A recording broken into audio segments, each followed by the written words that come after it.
A historic bill will be presented in Parliament tomorrow. If it becomes law, it'll mean the government will have to count all the work women do without wages and include that work in the gross national product, GNP. The GNP is the total of goods and services exchanged for money, so unwaged services are left out. Women's work bringing up children, caring for the family in sickness and in health, working a 12-hour day in the family business or farm, visiting ailing relatives, neighbors, friends, especially when Meals on Wheels no longer roll up, running jumble sales for underfunded schools and hospitals, all doesn't count as work. Nor does the work women do shielding their family and whole communities from the pressure of all kinds of prejudice, from class to race. All this work keeping people going and the economy supplied with workers isn't paid, it's not valued, it's not officially happening. Yet this mountain of work which nobody counts is counted on. Take the government's community care policy. It's not the community in general that does the caring, but overwhelmingly women. Time-consuming, back-breaking, emotionally exhausting work.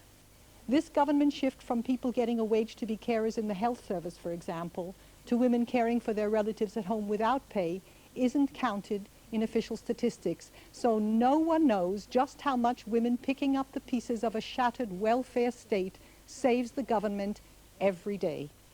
Outside the home, free labor becomes cheap labor. Nursing, teaching, childcare, house cleaning, all in a day's work at home, often before and after we go to a second job where the same work is low paid. I raised a family, and I know from my own experience the work never ends and is never seen unless it isn't done. I worked as my husband's secretary. I did factory and secretarial work outside the home to pay the bills. I was doing 3 jobs, and I was hardly paid for one. Since 1980, the United Nations has been saying that women do 2/3 of the world's work. In 1985, the UN, including the UK government, committed itself to counting women's unpaid work in the GNP, but they haven't done so yet.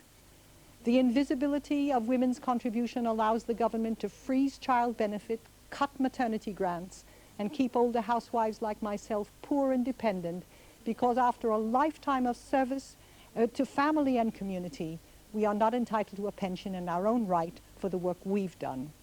This bill establishes that every benefit which comes to women is not charity, but a right for work done. Counting women's work would make women count. Every woman, whether or not she goes out to waged work, must count as a working woman.